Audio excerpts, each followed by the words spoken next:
Assalamualaikum warahmatullahi wabarakatuh. Apa kabar Sobat Bimba dimanapun berada? Tetap semangat, terus belajar. Di video kali ini, saya Nurul Baidila akan menjawab tugas di luar kelas pada hari ke-15. Ada beberapa pertanyaan yang akan saya jawab dan ada 2 bab. Bab pertama mengenai 4 HFK. Saya mulai dari pertanyaan pertama. Apa kepanjangan dari 4 HFK? Yaitu 4 huruf verbal kembar. Lalu pertanyaan kedua, apa yang dimaksud dengan 4 HFK? Yaitu suatu kata terdiri dari 4 huruf yang suku katanya kembar yang hanya diucapkan saja. Lalu kemudian, sebutkan contoh kata yang termasuk dalam 4 HFK. Yaitu ada MA mama, PA papa, DE dede, GI gigi. Terus ada KU kuku, PI pipi, dan masih banyak lagi contohnya. Lalu kemudian, apa tujuan utama dan tujuan khusus dari 4 HFK? Tujuan utamanya yaitu agar anak menyukai kegiatan memverbalkan kata. Lalu tujuan khususnya yaitu membentuk logika anak agar anak itu dalam menggabungkan konsonan katanya.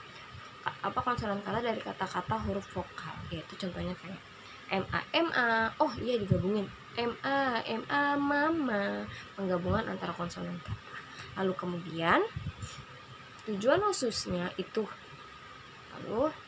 lalu bagaimana cara memperkenalkan 4 HFK? Yaitu pertama dengan memperdengarkan verbal katanya, tetapi dengan diiramakan. Contohnya, kakak kita panggil mama yuk.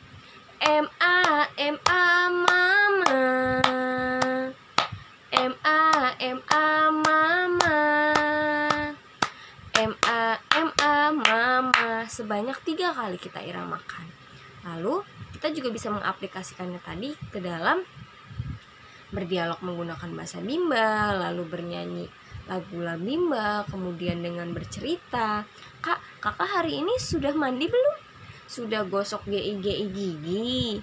Lalu kemudian kita juga bisa dengan berdongeng, lalu kemudian bisa bermain permainan tebak kata mungkin seperti itu. Lalu pertanyaan berikutnya, bagaimana cara mengevaluasinya pada 4 HFK? Yaitu dengan motivator memperdengarkan satu verbal kata yang belum pernah diberitahukan sebelumnya. Contohnya, kak, kalau kuku itu apa kak? Coba kakak panggil dong kata kuku apa kak? Apa enggak kata-kata yang belum pernah kita perdengarkan sebelumnya? Apakah anak ini paham atau tidak dengan 4 HFK ini? Yaitu susunan kata yang suku katanya itu kembar. Kak, coba kak panggil dong kak. Panggil dari kata apa ya? Panggil dari kata pipi kak. Anak ini paham atau tidak? Anak ini bisa atau tidak? Apabila anak ini bisa, maka selama ini yang kita berikan materi kepada anak ini mengerti, anak ini menangkap apa yang kita beri. Tapi apabila anak belum bisa menjawab, kita harus mengevaluasi lagi di mana titik kesalahan kita sebagai motivator dan bagaimana caranya kita solusinya, bagaimana cara kita memperbaiki ini, bagaimana caranya agar anak tuh jadi bisa, jadi anak tuh jadi mampu. Lalu kemudian pada bab B yaitu mengenai 4 HVS, ada 6 pertanyaan. Pertanyaan pertama, apa kepanjangan dari 4 HFS? Yaitu 4 huruf verbal sederhana. Yaitu pada pertanyaan kedua, apa pengertian dari 4 HVS? Yaitu susunan kata dari 4 huruf yang suku katanya berbeda dan hanya diucapkan saja. Lalu pertanyaan ketiga, berikan contoh pada 4 HFS, yaitu contohnya ada buku, baju, mata, dagu, nasi, dan masih banyak lagi. Lalu kemudian pertanyaan berikutnya, apa tujuan utama dan juga tujuan khusus dari 4 HFS?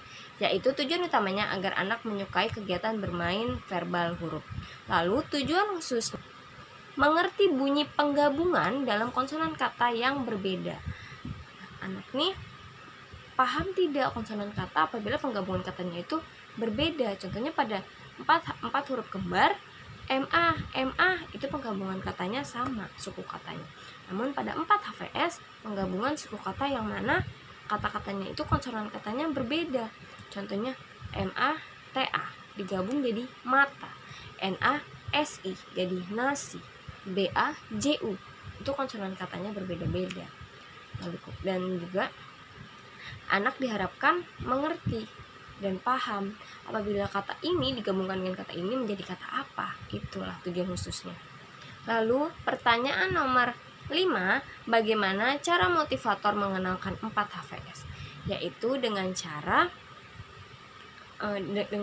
bermain atau memperdengarkan verbal kata sebanyak 3 kali dengan irama. Contohnya NASI nasi, MATA mata, MATA mata, MATA mata. Lalu juga kita bisa mengaplikasikannya ke dalam bahasa Bimba, lagu Bimba, bercerita, berdialog, berdongeng, atau bermain tebak kata. Dengan cara itu. Lalu kemudian pertanyaan berikutnya, bagaimana cara mengevaluasi 4 HVS? Yaitu dengan cara motivator memverbalkan satu kata yang belum pernah diperdengarkan anak sebelumnya. Apakah anak ini bisa menangkap, paham atau tidak? Contohnya kita tidak pernah memperdengarkan kata buku. Kak, coba dong kak, kakak panggil kata buku. Coba kak, bu guru mau dengar. Apabila anak bisa, maka anak tersebut sudah paham. Kan? Selama ini motivator sudah bisa memberikan materi kepada anak, anak pun mengerti. Maka evaluasinya motivator dianggap berhasil. Seperti itu. Mungkin hanya itu saja pertanyaan yang bisa saya jawab. Kurang lebihnya saya minta maaf. Wassalamualaikum warahmatullahi wabarakatuh. Salam Bimba. Tetap semangat dan terus belajar. Assalamualaikum.